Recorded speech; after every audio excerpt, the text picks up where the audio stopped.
Hello friends, welcome to my YouTube channel large animal wait.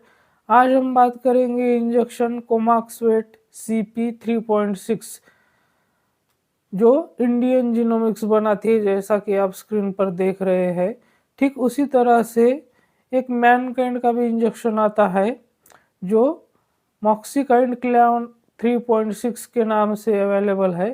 तो दोनों के अंदर सॉल्ट जो है वो सेम ही है। दोनों इंजेक्शन के अंदर एमोक्सिसिलिन और पोटेशियम क्लोवेलेनेट है।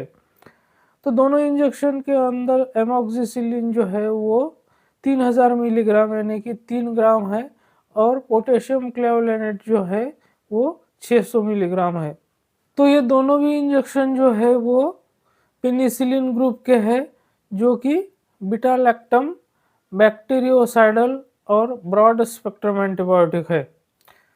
तो ब्रॉड स्पेक्ट्रम का मतलब होता है कि ग्राम निगेटिव और ग्राम पॉजिटिव दोनों बैक्टीरिया पर काम करने वाले एंटीबायोटिक है, और जो बैक्टीरियोसाइडल का मतलब होता है कि ये बैक्टीरिया को किल करने वाले, बैक्टीरिया को मारने वाले एंटीबायोटिक है। तो जो पेनिसिलिन्स के इंजेक्शन सल्बैक्टम के साथ या फिर क्लोवलेनिक एसिड के साथ कॉम्बिनेशन में आते हैं तो उसको पोटेंशिएटेड पेनिसिलिन कहते हैं।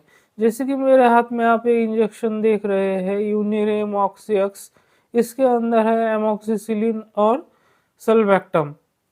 तो ऐसे जो एंटीबायोटिक होते हैं जो पेनिसिलिन के साथ सल्बैक्टम या तो फिर क्लेवलेनिक एसिड, जिसे हम क्लेवलेनेट भी कहते हैं, तो उन एंटीबायोटिक्स को पोटेंशिएटेड पेनिसिलिन कहते हैं। तो आज हम इसी विषय पर चर्चा करेंगे कि एम्पिसिलिन या एमोक्सिसिलिन के अंदर सल्बैक्टम या क्लेवलेनेट क्यों मिलाया जाता है और उसे पोटेंशिएटेड पेनिसिलिन क्यों कहते हैं, उसका डोज रेट क्या है, उसका उपयोग क्या है, और पोटेंशिएटेड पेनिसिलिन के अंदर जो सल्बैक्टम या फिर क्लेवलेनेट मिलाया जाता है तो उसके पीछे कारण क्या है, इसी विषय पर आज हम विस्तार से चर्चा करेंगे। लेकिन उससे पहले अगर आप मेरे चैनल से नए जुड़े हैं या अभी तक आपने मेरा चैनल सब्सक्राइब नहीं किया है तो प्लीज़ मेरे चैनल को लाइक, शेयर और सब्सक्राइब करें। साथ में बेल वाला आइकन दबाकर ऑल वाला ऑप्शन भी चुनें ताकि भविष्य में आने वाली हर वीडियो की नोटिफिकेशन आपको समय समय पर मिलती रहे।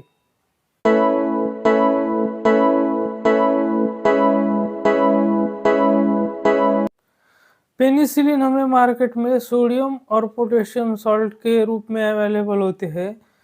पेनिसिलिन एंटीबायोटिक जो है वो एक सेमी सिंथेटिक और बीटा लैक्टमेज सेंसिटिव एंटीबायोटिक है।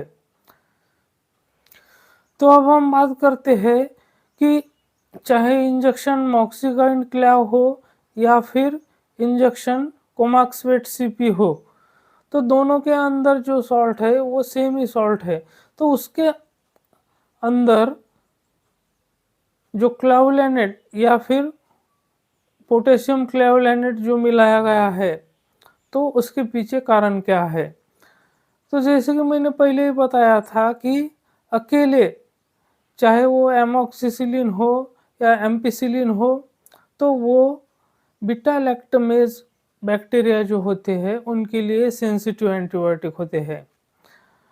तो बीटा लैक्टमेज बैक्टीरिया क्या होते हैं, तो जो बीटा लैक्टमेज बैक्टीरिया होते हैं वो एक एंजाइम प्रोड्यूस करते हैं जिसे बीटा लैक्टमेज एंजाइम कहते हैं। तो वो इस एंटीबायोटिक को अकेले में, यानी कि चाहे वो एम्पिसिलिन हो, एमोक्सिसिलिन हो, क्लोक्सासिलिन हो, तो उसको वो अकेले में जब होता है एंटीबायोटिक तो उसको डिस्ट्रॉय कर देते हैं। तो इसके पीछे यही रीज़न है कि इसमें पोटेशियम क्लेवलेनेट जो मिलाया गया है इस इंजेक्शन के अंदर। तो पोटेशियम क्लेवलेनेट की एंटीबैक्टीरियल एक्टिविटी कुछ खास नहीं है, लेकिन वो क्या करता है कि जो पेनिसिलिन रेजिस्टेंट बैक्टीरिया होते हैं जो कि बीटा लैक्टमेज एंजाइम तैयार करते हैं, तो उसको वो इनहिबिट करते हैं। उसको वो एंजाइम जो प्रोड्यूस करते हैं उस एंजाइम को वो इनहिबिट करते हैं और इस एंटीबायोटिक की जो पोटेंशियल है उसको बढ़ाते हैं। यानी कि जो बीटा लैक्टमेज बैक्टीरिया अकेले एमोक्सिसिलिन या क्लोक्सासिलिन से नहीं मरते हैं, तो वो बैक्टीरिया उसमें पोटेशियम क्लेवोलेनेट मिलाने के बाद सेंसिटिव हो जाते हैं और मर जाते हैं, इसलिए उसके अंदर ये पोटेशियम क्लेवोलेनेट मिलाया जाता है। तो अब हम बात करते हैं इन इंजेक्शंस के यूज़ की। तो वो इंजेक्शन चाहे मॉक्सिकाइन क्लैव हो या फिर कोमाक्सवेट सीपी हो, क्योंकि दोनों के अंदर सॉल्ट सेम ही है, एमोक्सिसिलिन और पोटेशियम क्लेवोलेनेट। तो इन इंजेक्शंस का उपयोग हम कहाँ-कहाँ पर कर सकते हैं? तो जैसे कि मैंने कहा कि ये पोटेंशिएटेड पेनिसिलिन है और इसके अंदर जो पोटेशियम क्लेवोलेनेट मिला हुआ है, तो उसकी वजह से इसको पोटेंशिएटेड पेनिसिलिन कहते हैं। तो पोटेंशिएटेड पेनिसिलिन का हम यूज़ बहुत वाइडली कर सकते हैं, जैसे कि अगर पशु में निमोनिया है, उसको सांस लेने में तकलीफ हो रही हो, उसको खांसी आ रही है, उसको सर्दी हो गई हो, पशु हाँफ रहा है, मुंह फाड़ के सांस ले रहा है, तो ऐसी कंडीशन में या रेस्पिरेटरी ट्रैक्ट में, अपर रेस्पिरेटरी ट्रैक्ट में कहीं भी इन्फेक्शन हो, तो हम इस इंजेक्शन का यूज़ कर सकते हैं। जैसे कि काफ स्कोर है, जो छोटे बछड़े होते हैं उनमें जो डायरिया होता है, तो उन बछड़ों में भी हम काफ स्कोर के केसेस में इस एंटीबायोटिक का यूज़ कर सकते हैं। जैसे कि मास्टाइटिस है, गाय भैंस में, बकरी में थनैला रोग हो गया हो, तो वहाँ पर भी हम इस एंटीबायोटिक का यूज़ कर सकते हैं।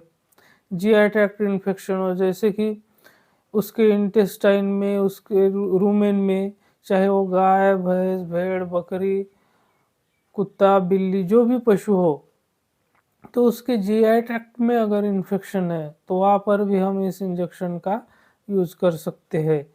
ठीक उसी तरह जो यूरिनरी ट्रैक्ट इन्फेक्शन होता है, तो यूरिनरी ट्रैक्ट इन्फेक्शन में भी हम इस इंजेक्शन का उपयोग कर सकते हैं। यूरिनरी ट्रैक्ट इन्फेक्शन में जैसे कि पशु को जो पेशाब करने में परेशानी हो रही हो, जलन हो रही हो, तो पशु पेशाब करते समय चिल्ला रहा हो या ड्रिबलिंग हो रही हो यूरिन की, यानी कि बूँद-बूँद यूरिन कर रहा हो, तो ऐसी कंडीशन में अगर वहाँ पर इन्फेक्शन है तो हम इसका उपयोग कर सकते हैं। स्किन और सॉफ्ट टिश्यू इन्फेक्शन है, जैसे कि स्किन पर कहीं कट लग गया हो, कहीं घाव हो गया हो या फिर सॉफ्ट टिश्यू जो इन्फेक्शन होते हैं, तो उस कंडीशन में भी हम इस एंटीबायोटिक का उपयोग कर सकते हैं। रिप्रोडक्टिव ट्रैक्ट से संबंधित कोई भी इन्फेक्शन हो, जैसे कि मेट्राइटिस हो, पायोमेट्रा हो, यानी कि जो यूटेरस होता है वहाँ पर इन्फ्लेमेशन हो गया हो या वहाँ पर पस भर गया हो, तो इस कंडीशन में भी हम इस इंजेक्शन का उपयोग कर सकते हैं।